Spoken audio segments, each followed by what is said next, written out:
এই জীবন কিভাবে বদলানো সম্ভব?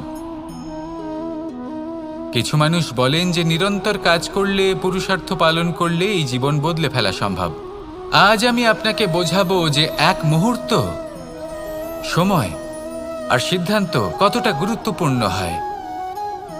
এক মুহূর্তই যথেষ্ট। একটা মুহূর্ত এত শক্তিশালী হতে পারে যে তা আপনার সমগ্র জীবন পাল্টে দিতে পারে। এমন এক সময় ছিল শ্রীরামের কাছে, যখন ওনাকে সিদ্ধান্ত নিতে হয় যে উনি নিজের পিতার আদেশ পালন করতে বনবাসে যাবেন নাকি যাবেন না। উনি সেই আদেশ পালন করেছিলেন, তারপর সময় অনুসারে উপযুক্ত সিদ্ধান্ত নিলেন। আর আজ সকলের মনে বসবাস করেন শ্রীরাম। আর অন্যদিকে আছে রাবণ। ওনার কাছে একটা সময় ছিল, একটা সুযোগ ছিল নিজের প্রারব্ধকে শুভ করে তোলার। উনি ভুল করলেন আর মৃত্যু লাভ করলেন। নির্বাচন সবসময় আপনার হাতে, শুধু আপনাকে সময়কে বুঝতে হবে, সেই মুহূর্তকে বুঝতে হবে আর উচিত সিদ্ধান্ত নিতে হবে, ব্যাস। বুঝতে শিখুন এই সময়ের দাবি কি, বুঝতে শিখুন এই সময়ের ইচ্ছে কি, আর উচিত সিদ্ধান্ত নিন। আর আমার সাথে ভালোবেসে বলুন, রাধা রাধা। জ্ঞান এবং অহংকার, এই দুইয়ের মধ্যে সম্পর্ক কোথায়? সম্পর্ক ঠিক সেরকম যেরকম হাত এবং কাকনের, যেমন চোখ এবং দৃষ্টির সম্পর্ক। এবার আপনি বলবেন, আমি কি বলছি? জ্ঞান এবং অহংকারের এমন সম্পর্ক কি করে হতে পারে? দেখুন, যে ব্যক্তি জ্ঞানী, যার কাছে জ্ঞান রয়েছে এবং তিনি জানেন যে তার কাছে জ্ঞান রয়েছে, তার মধ্যে নিজে থেকেই অহংবোধ জাগ্রত হয়। খুব কম সংখ্যক এমন জ্ঞানী ব্যক্তি আছেন যারা নিজেদের অহংকারের বিষয়ে আঁচ করতে পারেন। প্রকৃত জ্ঞানী হলেন তিনি, যিনি নিজের জ্ঞানের সদ্ব্যবহার করে অহংকারকে দূর করেন। উচিত সময়ে বুঝে যান, নিজের অন্তর যাচাই করে এই বিষয়টা দেখেন যে তার অন্তরে অহংবোধ জাগ্রত হচ্ছে এবং নিজেকে সেখানেই থামিয়ে দেন, যাতে অহংকারের পথে তিনি অগ্রসর না হয়ে যান। এই অহংকার কখন উচিত, কখন অনুচিত, কখন প্রয়োগ করা উচিত, উচিত নয়, কখন বাধা দেওয়া উচিত, এটা শেখা অত্যন্ত প্রয়োজনীয়। আর যদি এটা আপনি শিখতে পারেন, তাহলে আপনি একজন জ্ঞানীও হয়ে উঠবেন এবং সুখীও থাকবেন। তাই মনে রাখবেন, এই জ্ঞান নিয়ে কখনোই অহংকার করবেন না, বরং সবসময় নিজের অহংবোধের বিষয়ে প্রকৃত ধারণা রাখবেন। আসুন আমার সাথে ভালোবেসে বলুন, রাধা রাধা। আমাদের জীবনে 7 ধরনের সুখ আছে, আর সেগুলো লাভ করার জন্য আমরা অত্যন্ত প্রচেষ্টা করি। কিন্তু কোনো প্রচেষ্টা করার পূর্বে তা কিভাবে করব সেটা বোঝা খুব প্রয়োজন, আর সেখানেই আমরা ভুল করে থাকি। যে কাজটা আমাদের পরে করা উচিত, সেটাই আমরা আগে করে বসি। আপনাকে স্পষ্ট করে বোঝাই, প্রত্যেক সুখের সাথে 2টি ক্রিয়া জড়িত থাকে। এবার যখন আমরা ধনের কথা বলি, তখনও 2টি ক্রিয়া জুড়ে থাকে। প্রথম ক্রিয়া হলো ধন অর্জন করা, দ্বিতীয় ক্রিয়া হলো ধনের ব্যবহার করা। আর জীবনে ধনের ব্যবহার করার পূর্বে ধন কিভাবে অর্জন করতে হয় তা শেখা অত্যন্ত প্রয়োজনীয়। আমরা মন্দিরে যাই, ভগবানের আরাধনা করি, তার জন্য পুজো করি, ওনাকে প্রসন্ন করতে চাই, কিন্তু তার আগে ভগবানের ওপর আস্থা রাখা প্রয়োজনীয়। যদি আপনার অটল বিশ্বাস থাকে, তবেই আপনি প্রকৃত ভক্ত হয়ে উঠতে পারবেন। এবার যদি আপনি বক্তা হয়ে থাকেন, শ্রেষ্ঠ বক্তা হতে চান, এই সংসারের সামনে নিজের বক্তব্য রাখতে চান, তাহলে কথা বলার পূর্বে কথা শুনতে শিখুন, তবেই আপনি একজন শ্রেষ্ঠ বক্তা হয়ে উঠতে পারবেন। জীবনে সম্পর্ক স্থাপন করার আগে সম্পর্ক বজায় রাখতে শিখুন, তবেই আপনি একজন প্রকৃত সাথী হয়ে উঠবেন। জীবনে পরাজয় মানার পূর্বে বিজয়ী হওয়ার চেষ্টা কিভাবে করতে হয় সেটা শিখুন, তবেই আপনি একজন নিপুণ ব্যক্তি হয়ে উঠবেন। অন্তিম এবং সবথেকে গুরুত্বপূর্ণ কথা, জীবনে ভালোবাসা লাভ করার পূর্বে ভালোবাসা প্রদান করতে শিখুন, তবেই আপনি একজন প্রকৃত প্রেমী হয়ে উঠবেন। আসুন আমার সাথে ভালোবেসে বলুন, রাধা রাধা। এই সংসারের সবথেকে বড় যুদ্ধ কোনটা? দেব অসুরের যুদ্ধ, যা অনেক বছর ধরে চলেছিল, নাকি রাম রাবণের যুদ্ধ, নাকি মহাভারত? না, সংসারের সব থেকে বড় যুদ্ধ হলো সেইটা যা নিজের সাথে লড়া হয়, নিজের মনের সাথে লড়া হয়, নিজের অন্তরের সাথে লড়া হয়। এটাই সব থেকে বড় যুদ্ধ। এবার নিজেই দেখুন আপনার সব থেকে বড় শত্রুকে। আপনার স্বার্থ, আপনার কামনাগুলি, আপনার অহংকারগুলি, যা আপনাকেই নষ্ট করে দেয়। যদি এদের ওপর আপনি বিজয় লাভ করতে পারেন, তাহলে ধরে নিন এই সংসারে সবার উপরে আপনি বিজয় লাভ করতে পারবেন। এই সংসারে কেউ আপনাকে পরাজিত করতে পারবে না। কিন্তু তার জন্য প্রয়োজন অনুভূতির। অনুভূতি ভালোবাসার, অনুভূতি অনুপ্রেরণার। যে ব্যক্তি ভালোবাসতে পারেন এবং প্রেরণা দিতে পারেন, তিনি চিরকাল জয়লাভ করতে পারেন। নিজের কাছে ভালোবাসার এক অস্ত্র রাখুন আর প্রেরণার এক ঢাল। জীবনে কেউ আপনাকে পরাজিত করতে পারবে না। আসুন আর আমার সাথে ভালোবেসে বলুন, রাধা রাধা। সৌন্দর্য। মানুষ নিজের সৌন্দর্যের বিষয়ে কতটা ভাবে, চায় যে সে সব থেকে বেশি রূপবান হবে, সব থেকে বেশি সুন্দর হবে। কিন্তু সৌন্দর্যের পরিভাষা কি তা কি সে জানে? কোনো মাকে জিজ্ঞেস করুন, ওনার জন্য সৌন্দর্যের পরিভাষা ওনার সন্তান। কোনো ভক্তকে জিজ্ঞেস করুন, ওনার জন্য সৌন্দর্যের পরিভাষা ওনার ভগবান। শ্রীরামকে জিজ্ঞেস করুন, ওনার জন্য সৌন্দর্যের পরিভাষা হলো হনুমান। ভাঙা হানু, ফুলে যাওয়া মুখ, দেখতে গেলে উনি বানর, লম্বা লেজ, এত নিরীহ যে ওনাকে অমূল্য মালা দিলে সেটা ছিঁড়ে তার ভেতরে শ্রীরামকে খুঁজছিলেন। কিন্তু ওনার ভাবনা কত সুন্দর। উনি এটা বিশ্বাস করেন যে সংসারের যতই মূল্যবান জিনিস দিয়ে এই মালা তৈরি করা হোক না কেন, যদি এর মধ্যে শ্রীরাম না থাকেন তাহলে এর মধ্যে কোনো অর্থ নেই। সৌন্দর্য রূপে নয়, ভাবনায় নিহিত থাকে। যদি আপনি সৌন্দর্য প্রাপ্ত করতে চান তাহলে তা কর্মে নিয়ে আসুন, ভাবনায় এবং বিচারে নিয়ে আসুন। এই সৌন্দর্য আপনার সাথেই থাকবে। যদি আপনি সৌন্দর্যকে রূপের মধ্যে খোঁজেন তাহলে কিছুক্ষণের জন্য পাবেন, সেই সৌন্দর্য সময়ের সাথে হারিয়ে যাবে। সৌন্দর্য যদি পেতে চান, খুঁজতেই চান, তাহলে হৃদয় খুঁজুন, কর্মে খুঁজুন। মন প্রসন্ন হয়ে বলবে, রাধা রাধা। এই সংসারে মানুষ জন্মগ্রহণ করেন, বড় হতে থাকেন, পুরুষার্থ লাভ করেন, অর্জন করেন। অর্জন করা আসলে কি? বেশিরভাগ মানুষ বলেন অর্জন করা অর্থাৎ ধন সম্পত্তি অর্জন করা। আর কি অর্জন করা যায়? আর কি লাভ করা যায়? আসল প্রশ্ন হলো এটাই যে কি এমন আছে যা বাস্তব রূপে অর্জন করার যোগ্য। তা হলো ব্যবহার, জ্ঞান এবং সন্তোষ। কেন? কারণ আপনি যখন এই সংসার ছেড়ে চলে যাবেন তখন আপনার ধন সম্পত্তি আপনাকে বিদায় জানাতে আসবে না। আপনাকে বিদায় জানাতে আসবে আপনার আপনজন, যাদের সাথে আপনার সুসম্পর্ক ছিল। সমগ্র সংসারে সহস্র মানুষ ধন অর্জন করে থাকেন। শ্রেষ্ঠ মানুষ হলেন তিনি যিনি ব্যবহার, জ্ঞান এবং সন্তোষ অর্জন করে থাকেন, একে সকলের মধ্যে বিতরণ করেন। তাই এটাই করুন আর আমার সাথে ভালোবেসে বলুন, রাধা রাধা। সেই কখন থেকে এই পুস্তকটিকে দেখছি, কিন্তু এর থেকে আমি কোনো জ্ঞান লাভ করতেই পারছি না। এবার আপনি বলবেন যে আজ কেমন বিচিত্র কথা বলছি আমি। যদি এই পুস্তক থেকে আমাকে জ্ঞান লাভ করতে হয় তাহলে শুধুই তাকিয়ে থাকলে হবে না। আমাকে এই পুস্তককে খুলতে হবে, পড়তে হবে, তাকে বুঝতে হবে, তবেই তো জ্ঞান প্রাপ্তি হবে। বড়ই সহজ একটা ব্যাপার, কিন্তু একে যাপন করা অত্যন্ত কঠিন, তাই না? আপনি নিজেকেই দেখে নিন। আপনার কাছে অনেক জ্ঞান রয়েছে।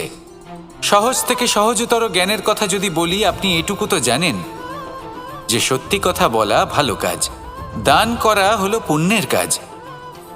আপনি জানেন যে পরিশ্রম করলে সাফল্য আসবে। এই জ্ঞান তো আমাদের কাছে রয়েছে, এমন অনেক জ্ঞান আমাদের কাছে রয়েছে, কিন্তু আলস্যের কারণে, অবহেলা করে আমরা শুধু এই জ্ঞান প্রয়োগ করতে পারি না, এই জ্ঞান যাপন করতে পারি না, একে আচরণে প্রয়োগ করতে পারি না, সেই জন্য দুঃখী হয়ে যাই। তাই আপনার কাছে যা যা জ্ঞান আছে, যা যা জ্ঞান আপনি লাভ করেছেন, সেই জ্ঞান যাপন করা শুরু করুন, জীবনে প্রয়োগ করতে শুরু করুন। এই মন প্রত্যেকটি মুহূর্তে প্রসন্ন থাকবে, আর লক্ষ্যপ্রাপ্ত করে এই মন বলবে, রাধা রাধা। একটা জলের ফোঁটাকে ফোঁটা নামে সম্বোধন করা হয়। অনেক ফোঁটা একত্রিত হলে সাগরের রূপ ধারণ করে। শুধু একটা পাতাকে পাতা বলা হয়, অন্য অনেক পাতার সাথে একত্রিত হলে তা গ্রন্থের রূপ ধারণ করে। একটা মাত্র সুতো অন্য সুতোর সাথে মিলিত হলে বস্ত্রের রূপ ধারণ করে। অনেক সংখ্যক ইট একত্রিত হলে মহলের রূপ ধারণ করে। সৈন্যরা একত্রিত হলে সৈন্যদল তৈরি হতে পারে। এটা হলো শক্তি সংগঠনের, এটাই হলো শক্তি একতার। তা সে বনস্পতি হোক বা কোনো ব্যক্তিই হোক, কোনো মনোভাবই হোক, যদি একা থাকে তাহলে দুর্বল হয়ে পড়বে। যদি সংগঠিত থাকে তাহলে শক্তিও বাড়বে আর আপনাকে সামনে এগিয়েও নিয়ে যাবে। তাই এই একতায় বিশ্বাস রাখুন আর আমার সাথে ভালোবেসে বলুন, রাধা রাধা। এমন কিছু রয়েছে মানুষের মনে, তাদের জীবনে এমন এক আবেগ যা সর্বজন বিদিত, যা সবাই জানেন যে উপস্থিত আছে। সেটাকে আমরা সমস্যা বলে থাকি। এমনিতে আমরা সকলেই জানি যে এমন কোনো গৃহ নেই যেখানে মৃত্যুর ছায়া পড়েনি, এমন কোনো বৃক্ষ নেই যার দ্বারা ওষুধ তৈরি সম্ভব নয়, এমন কোনো অন্ন নেই যা সময়ের সাথে বিষ বা অমৃতে পরিণত হতে পারে। এবার এই সমস্যাগুলি কোনো ব্যক্তির জন্য সমস্যা হতে পারে, কিন্তু নিজে থেকে এরা কোনো সমস্যাই নয়।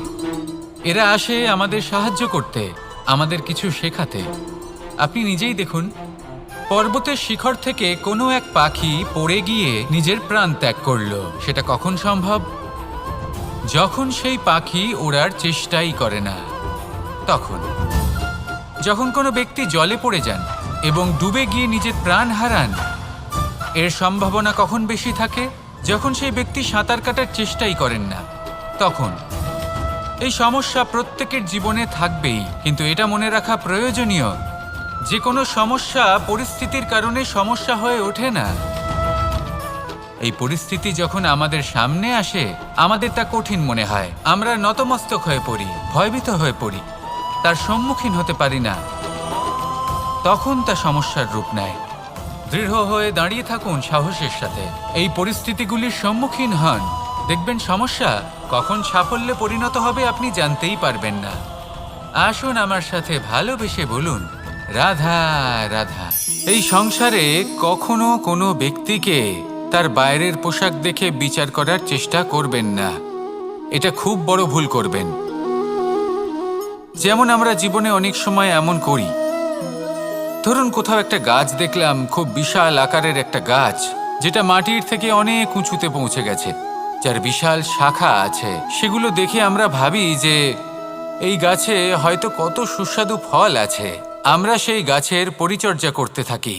আবার অন্যদিকে হলো একটি তৃণ, যেটা মাটি থেকে কিছুটা উঁচুতে পৌঁছেছে, কিন্তু সেই তৃণর নিচে, মাটির নিচে অত্যন্ত সুস্বাদু ফল বা সবজি জন্ম নেয়, যা আমাদের স্বাস্থ্যের পক্ষে অত্যন্ত উপকারী। সেই জন্য কখনো আবরণ দেখে কাউকে বিচার করতে চেষ্টা করবেন না। তার বদলে এটা বোঝার চেষ্টা করুন যে আপনার সামনে যে ব্যক্তি আছে বা বস্তু আছে, তার বিশেষত্ব কি। যদি এই বিশেষত্ব বোঝার ক্ষমতা আপনি অর্জন করেন, যদি এই শিল্প আপনি নিজের ভেতরে জাগ্রত করেন, তাহলে এই সংসারে বিশেষত্ব কি সেটা আপনি জানতে পারবেন। আর এই সমস্ত খেলা দৃষ্টি থেকে নয়, দৃষ্টিভঙ্গি থেকে জন্ম নেয়। দৃষ্টিভঙ্গি সবসময় শুভ রাখুন আর আমার সাথে ভালোবেসে বলুন, রাধা রাধা।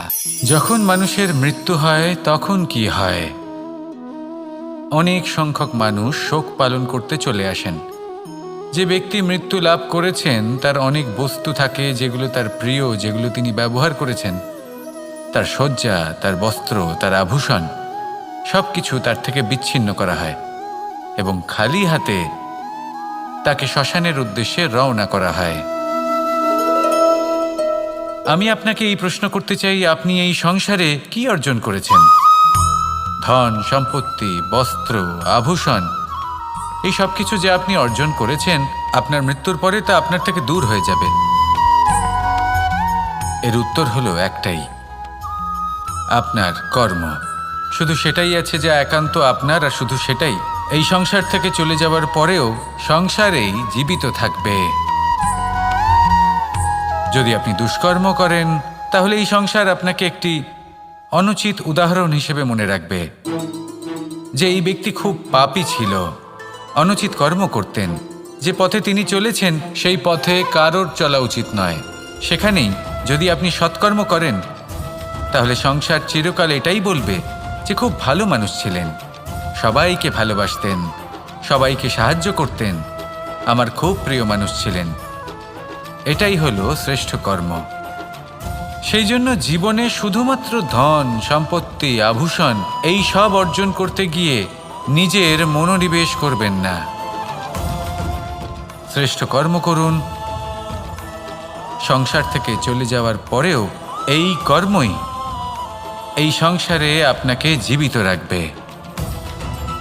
আসুন আমার সাথে ভালোবেসে বলুন, রাধা রাধা। আমরা সবাই সূর্যকে সম্মান করি, ওনাকে শ্রদ্ধা করি, ওনাকে পুজো করি। এই সূর্য আমাদের শক্তি প্রদান করেন, প্রকাশ প্রদান করেন। কখনো কখনো উষ্ণতা এতটাই বাড়িয়ে তোলেন, এতটাই তপ্ত করে তোলেন, আমাদের একথা মনে হয় যে আমাদের এই শরীর জ্বলে যাচ্ছে। তখনও আমরা বিরোধিতা করি না, তাকে কটু কথা শোনাই না, আমরা সসম্মানে তা গ্রহণ করি। কেন কেন করি? কারণ আমরা জানি যে সন্ধেবেলা যখন সূর্যাস্ত হবে, তখন শুধুমাত্র অন্ধকার বাকি থাকবে। ঠিক কিছুটা এরকমই হয় আমাদের মাতা পিতাও, যিনি আমাদের জন্ম দেন, আমাদের ভরণ পোষণ করেন, আমাদের বড় করেন, আমাদের প্রেম প্রদান করেন।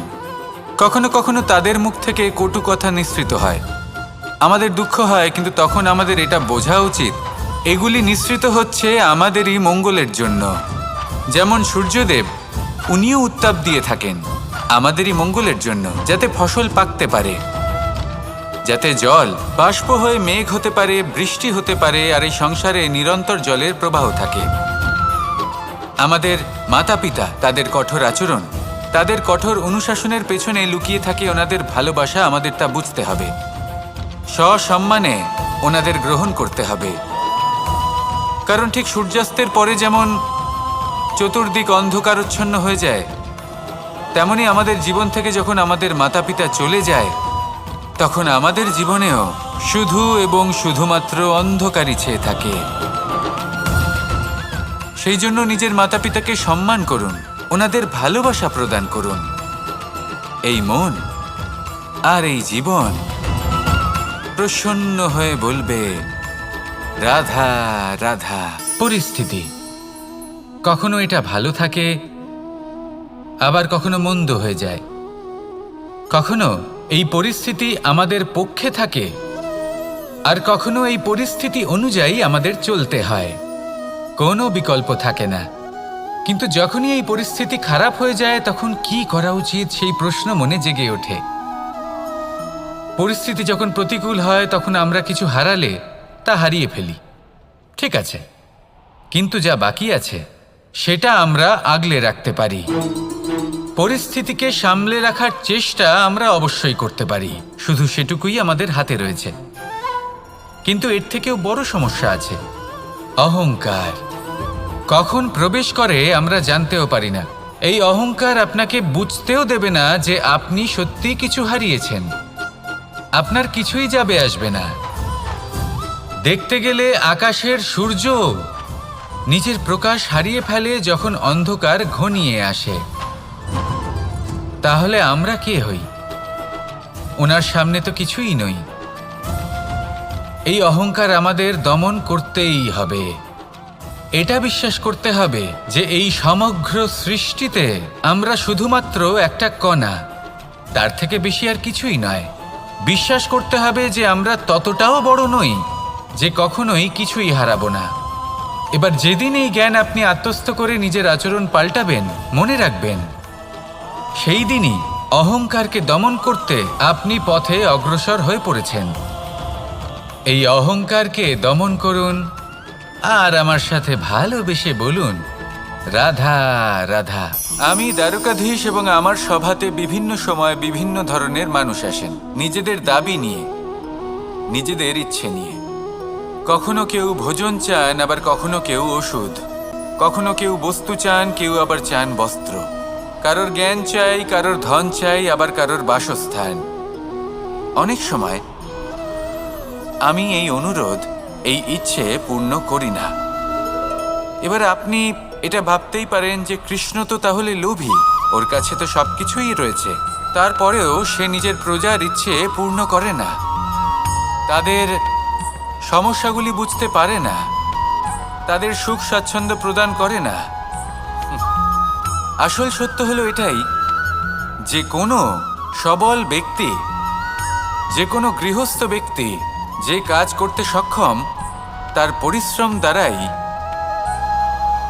নিজের প্রয়োজনগুলি এবং ইচ্ছেগুলি পূরণ করা উচিত। এটা অত্যন্ত প্রয়োজনীয়। আর এগুলো তিনি করতে পারেন শিল্প, ব্যবসা, আচরণ অথবা জ্ঞানের ভিত্তিতে। এই পথে চলতে হবে, পরিশ্রম করতে হবে, তবেই সে কিছু অর্জন করতে পারবে। এবার এমন কোনো ব্যক্তি যার এই সব কিছুতে কোনো রুচি নেই, যে কিছুই করতে চায় না, সে কিছুই অর্জন করতে পারবে না। এবার এরকম কোনো ব্যক্তিকে যদি আমি কোনো বস্তু প্রদান করি, তাহলে কি হবে? সে পরাধীন হয়ে যাবে, আর সেটা উচিত হবে না।